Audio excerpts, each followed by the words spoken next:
अस्सलामुअलैकुम, आप देख रहे हैं समा। मैं हूं फवाद ज़ैदी और मैं हूं किरण आफ्ताब। अंधी नफरत ने 3 नस्लों का खात्मा कर दिया। पूरी दुनिया को इंसानियत का दर्स देने वाले मगरिब में इस्लामोफोबिया का एक और वाकया पेश आया। कनाडा में इंतहा पसंद शख्स ने मुसलमान खानदान को ट्रक के नीचे कुचल दिया। माँ, बाप, बेटी और दादी शहीद हो गईं। वजीर आज़म जस्टिन ट्रूडो ने हमले को दहशतगर्दी करार दिया है। कनाडा के शहरी दहशतगर्दी पर गमज़दा हैं। शुहदा के घर के बाहर और जाए वक़ुआ पर फूल रखे जा रहे हैं। नफरत अंगेज वाकया जिसने देखा दिल दहल उठा। कनाडा में एनी शाहिद खातून ये वाकया बताते हुए रो पड़ी। कहा, अभी तक सदमे में हूँ, कांप रही हूँ। दीगर एनी शाहिदीन का क्या कहना था, आपको रिपोर्ट दिखाते हैं।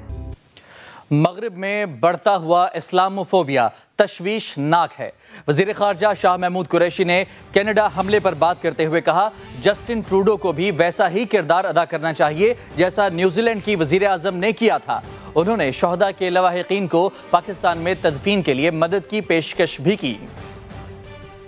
कनाडा में पाकिस्तानी खानदान का कत्ल मगरबी ममालिक में बढ़ते हुए इस्लामोफोबिया की मिसाल है। वाक़या सुनकर बहुत अफसोस हुआ। वज़ीर आज़म इमरान खान ने मुसलमान फैमिली के कत्ल की सख्त अल्फाज में मजम्मत की है। वज़ीर इत्तलात फवाद चौधरी कहते हैं कि मुसलमान ममालिक को इंतहा पसंदी का ताना देने वाले अपना गिरेबान भी झांके। नफरत की आग नफरत को ही बढ़ावा देती है। आज़ादी इजहार के नाम पर मुसलमानों के दिलों पर छुरियां चलाने वाले फ्रांस के सदर को थप्पड़ पड़ गया। जनूबी फ्रांस के दौरे के मौके पर मैक्रोन की पॉलिसी से नाराज शख्स ने अपनी राय का इजहार उन्हें तमाचा मार कर किया। सिक्योरिटी एहलकारों ने थप्पड़ मारने वाले समय 2 अफराद को हिरासत में ले लिया।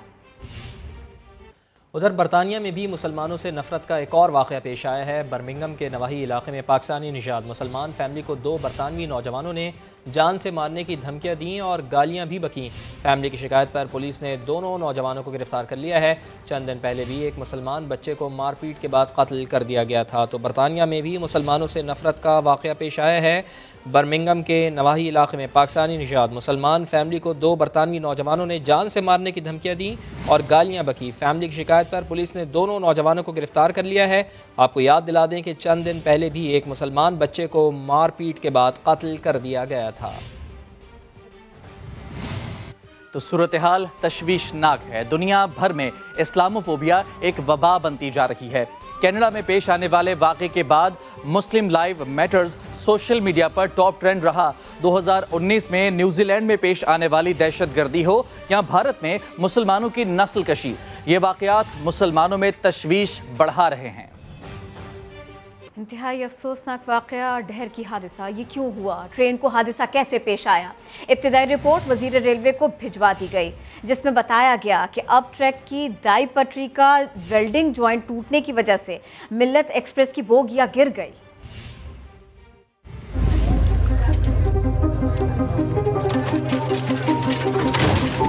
रेती स्टेशन के करीब मिल्लत एक्सप्रेस की बोगियां क्यों उल्टी? इब्तिदाई तहकीकाती रिपोर्ट सामने आ गई। अब ट्रैक की दाएं पटरी का वेल्डिंग ज्वाइंट से टूटना हादसे की वजह ठहरी। वजीर रेलवे आजम सवाती को रिपोर्ट भिजवा दी गई।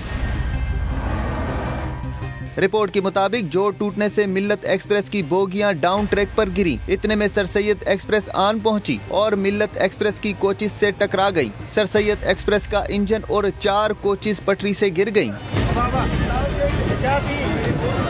रोहड़ी में ट्रेन ड्राइवर ने समा को बताया कि ड्राइवर तहरीरी तौर पर दी गई हिदायत के मुताबिक ही ट्रेन चलाता है। ड्राइवर जो भी होगा ना, 80 की अगर स्पीड है तो 75 से पास होगा, 50 की है तो 45 से पास होगा। वो एक्सेस स्पीड से कभी नहीं पास होते, क्योंकि हमें जो है ना इसकी किताब पे दस्तखत करा के लिए जाते हैं। ट्रैक का जो मसला है ये इंतजामिया का है। अगर इंतजामिया चाहे तो इनको सही करा सकते हैं, मगर इनके पास सोर्सेज नहीं है। बस कोई वजह है जैसे ये ट्रैक जो है ना वो कमजोर पड़े हैं। चेयरमैन रेलवे का कहना है ट्रैक की मुकम्मल बहाली में हफ्ता लगेगा। तकरीबन 30 घंटे लगे हैं और बहाल हो गया है। और अभी इसके ऊपर स्लो जो है वो तकरीबन 10 किलोमीटर की स्पीड से अभी इनिशियली ट्रेन चलेगी और ये 1 हफ्ते में ये पूरा जो इसको नॉर्मल करके तो फुल स्पीड पे ट्रेन चलेगी। लेकिन अभी ये जो इसको 3-4 दिन ऐसे स्लो स्पीड पे होगी। रेलवे हुकाम ने एडिशनल GM समेत 3 अफसरान पर मुश्तमिल कमेटी तश्कील दे दी है, जो टंडो आदम और खानपुर सेक्शन का तफसीली दौरा करके ट्रेन ऑपरेशन और सेफ्टी के हवाले से 7 दिन में अपनी रिपोर्ट देगी। इंस्पेक्शन टीम हादसे का शिकार होने वाली ट्रेन का ब्लैक बॉक्स डेटा भी हासिल करेगी।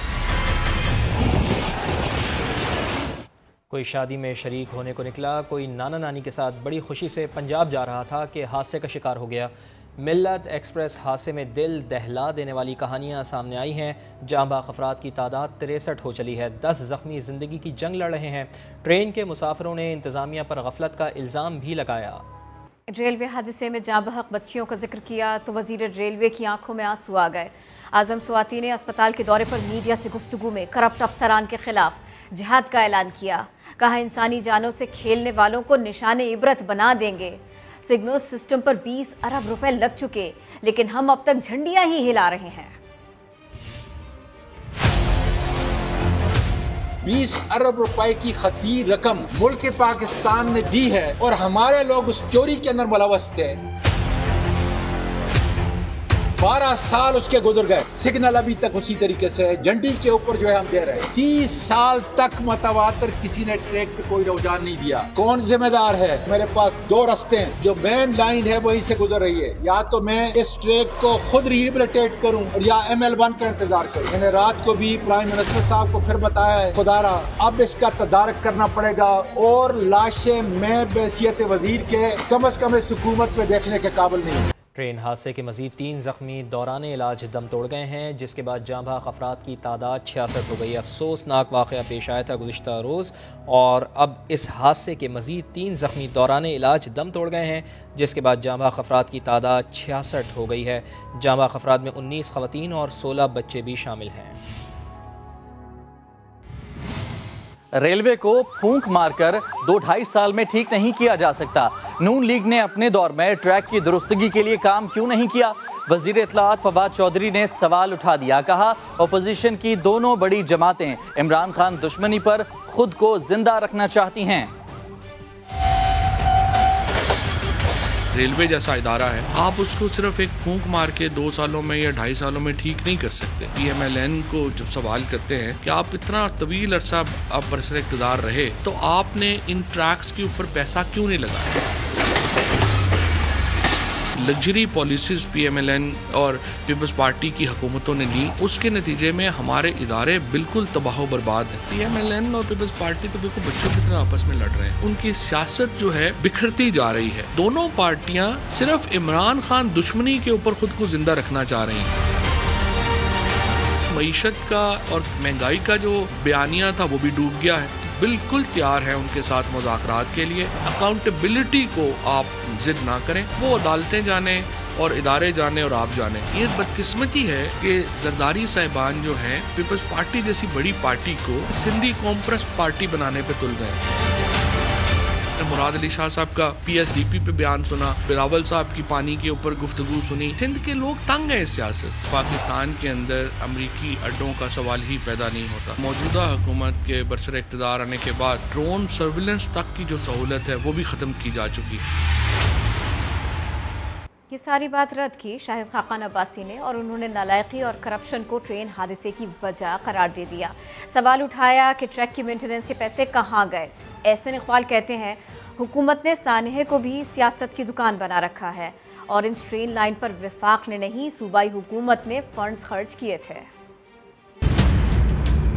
PMLN को जब सवाल करते हैं कि आप इतना तवील अरसा आप बरसर इक़्तिदार रहे, तो आपने इन ट्रैक्स के ऊपर पैसा क्यों नहीं लगाया? ट्रेन हादसे पर हुकूमत और अपोजिशन के एक दूसरे पर इल्जामात थम न सके। शाहिद खाकान अब्बासी ने दावा किया कि जिस ट्रैक पर हादसा हुआ इसके पैसे करप्शन की नजर हुए। ये नालायकी है, नाअहली है और करप्शन है। उस ट्रैक की मेंटेनेंस के पैसे कहाँ गए?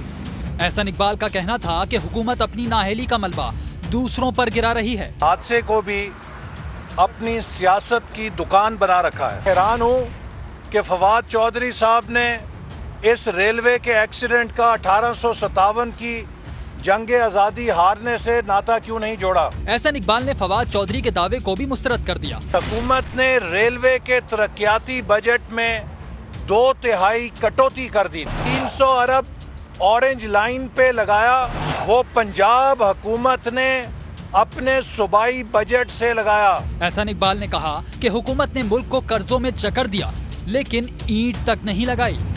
किसी लॉबी का हिस्सा नहीं हूँ। माफियाज करप्ट निज़ाम से फ़ायदा उठा रहे हैं। वज़ीर आज़म की किसानों से मुलाकात में दिल की बातें। इमरान खान ने कहा कि हुक्मरानों की करप्शन मुल्क को तबाह कर देती है। माफियाज न टैक्स देते हैं, न ही किसानों को पूरे पैसे दे रहे हैं। किसान रहनुमाओं का कहना था कि 2018 में गन्ने के काश्तकारों से 80 अरब रुपए लूटे गए। शरीफ खानदान ने किसानों का इस्तेहसाल किया। इमरान खान ने किसानों को अपने पास बुलाया, कुछ उनकी सुनी, कुछ अपनी कही। एक एक पेज लिख के लाया हूँ, ये मैं आपको दे दूंगा, आप जरा पढ़ लेंगे। अब तो बिल्कुल टाइम ही नहीं है इन बातों का। वजीर आजम ने किसानों के सामने शुगर माफिया के करतूत भी बयान किए। एक माफिया बैठ गया था जो कि महंगी चीनी भी बेचता था, किसानों को भी पैसे नहीं देता था, और जो इनको प्रॉफिट्स मिलते थे, जो नफ़ा मिलता था, वो भी डिक्लेयर नहीं करता था, पूरे टैक्स भी नहीं देता था। इतनी ताकत थी शुगर मिल एसोसिएशंस की। जब FIA ने प्रोब किया, इन्वेस्टिगेशन शुरू की, तो उन्होंने बाकायदा धमकी दी FIA को। इमरान खान ने यकीन दिलाया कि हुकूमत ज़राअत को ऊपर उठाने के लिए किसानों की मदद जारी रखेगी। किसान वजीर आजम के शुक्रगुजार नजर आए। ये पहला वाकया है कि किसानों को इस तरह से इज्जत से बिठा के एक मुल्क का हाकिम जो है वो उनसे दुख सुन रहा है। जो वजीर आज़म पाकिस्तान किसान की बात वजीर आज़म हाउस में सुनेगा तो पाकिस्तान का किसान सड़कों पे नहीं आएगा। किसान रहनुमाओं का कहना था साबका दौरे हुकूमत में गन्ने के काश्तकारों से अरबों रुपए लूटे गए। शरीफ खानदान ने किसानों का इस्तेहसाल किया। बिलावल भुट्टो सरदारी कहते हैं डूबती मईशत को बचाना है तो इस हुकूमत को हटाना होगा। खाने को रोटी नहीं, पहनने को कपड़ा और सर पर छत भी नहीं, फिर भी इमरान खान कहते हैं घबराना नहीं। चेयरमैन पीपल्स पार्टी ने कहा इमरान खान की नाअहली की वजह से घर घर मुआशी तबाही की दास्तानें रकम हो रही हैं। गंदम दस्तियाब है मगर आटा महंगा हो गया, गन्ना मौजूद है लेकिन चीनी की कीमतें काबू से बाहर हैं। ये इमरान खान की माफिया की सरपरस्ती के नताइज नहीं तो और क्या है। बोले PTI को बजट में तनख्वाहदार और पेंशनर्स समेत आम आदमी के रिलीफ की कोई फिक्र नहीं। उनका टारगेट सिर्फ GDP के गलत हिंदसे को दुरुस्त साबित करना है। पैसा पैसा और बस पैसा। वजीर आला सिंध कुछ दिनों से मुसलसल वफाक से गिले शिकवे कर रहे हैं। फंड्स ना मिलने की बात भी बार बार दोहराते हैं।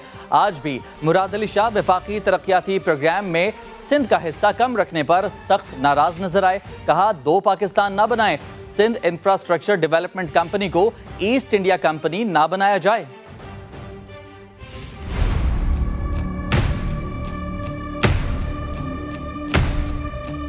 मैंने अपने खत में लिखा और मैं रिपीट करता हूँ, ये ईस्ट इंडिया कंपनी ना बनाए, इधर SIDC नहीं बर्दाश्त करेंगे। We will resist. इस तरीके से सिंध को ट्रीट ना करें। 2 पाकिस्तान ना बनाए। खर्च आप करें, हमसे कंसल्ट तो करें। बिस्मिल्लाहिर्रहमानिर्रहीम के बाद चोर डाकू शुरू करते हैं और उसी पे खत्म करते हैं। सिर्फ चोर डाकू कह के अपने 5 साल गुजार देंगे आप। जख्मों पे नमक छिड़कना कोई इनसे सीखे, कोई इनसे सीखे। ये पैसे 70% सिंध से जा रहे हैं आपके पास, हम एक ढेला नहीं देंगे। ये भी कहा गया था। मैंने अपने आखिरी खत में लिखा है कि मुझे लगता है कि मैं बैरों लोगों से बात कर रहा हूँ। जब मैंने पहली बार प्राइम मिनिस्टर साहब को खत लिखा तो उन्होंने बड़ी मेहरबानी की। मिनिस्टर साहब ने मुझसे फोन पे बात की, कहते कि आप फलानी जगह आ जाए मुझसे मिलने, एक स्टेट मिनिस्टर।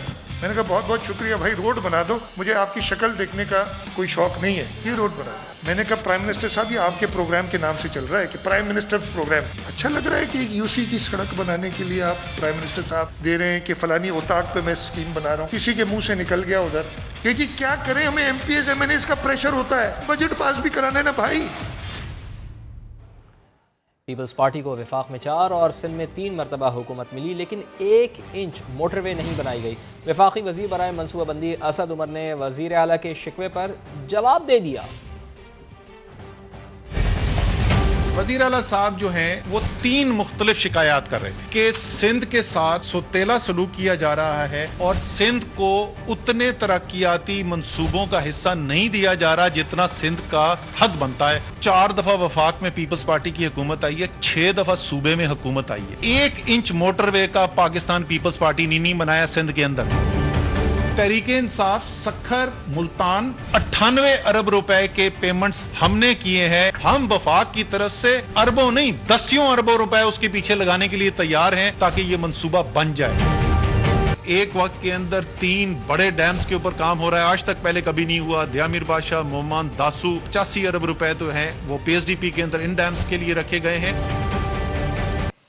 जबकि गवर्नर सिंध ने सिंध हुकूमत के शिकवे बेबुनियाद करार दे दिए।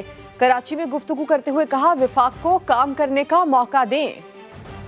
बिल्कुल गलत बात है कि सिंध को कोई मंसूबे, तरक्याती मंसूबे नहीं दिए जा रहे। आपके सामने है, अभी वजीर आज़म ने 1 खरब से ऊपर के तरक्याती मंसूबे कराची के लिए मुख्तस किए। KCR कराची में वफाक बना रहा है। तरक्याती मंसूबे सबसे ज़्यादा सिंध को इस वक्त ज़रूरत है, सिंध को मिलने चाहिए, सिंध को मिलेंगे। हर वक्त वज़ीर आज़म को बुरा भला कहना, हर वक्त हुकूमत को गाली निकालना, हर अच्छे काम के अंदर से चीख मेख निकालना। Welcome back. खत्म हो गया इंतजार, अब होगी चौकों छक्कों की भरमार। पाकिस्तान सुपर लीग का नामुकम्मल मेला कल से अबुधाबी में सजेगा। सिंध असम्बली में 18 साल की उम्र में लाजमी शादी के बिल समेत अपोजिशन की जानिब से जमा कराए गए दीगर बिल मुस्तरद कर दिए गए हैं। बिल मुस्तरद होने पर MMA के रुकन अब्दुल रशीद का मुंह बन गया। बोले, उनका लाया गया बिल मजहब और मुल्की कवानीन के मुताबिक है। इजलास में अपोजिशन की तरफ से पेश किए जाने वाले दीगर बिल भी मुस्तरद कर दिए गए। तो जनाब, ये है सिंध असम्बली, जहां इजलास ताखीर का शिकार हुआ तो अपोजिशन अरकान ने एंटरटेनमेंट का मौका हाथ से जाने ना दिया। क्या किया, आपको दिखाते हैं। आपका सजना हो गया ये स्पीकर? सजना 2 बजे का इजलास 3:15 हो गए। आज प्राइवेट मेंबर डे है, हमेशा ये करते हैं कि आज क्यों नहीं स्टार्ट कर रहे हैं, अभी तक शुरू करना चाहिए। प्राइवेट मेंबर डे को तो ऐसे ही खाएगा वो। चले भी आओ कि 3:15 हो गए स्पीकर साहब। ओके ठीक है।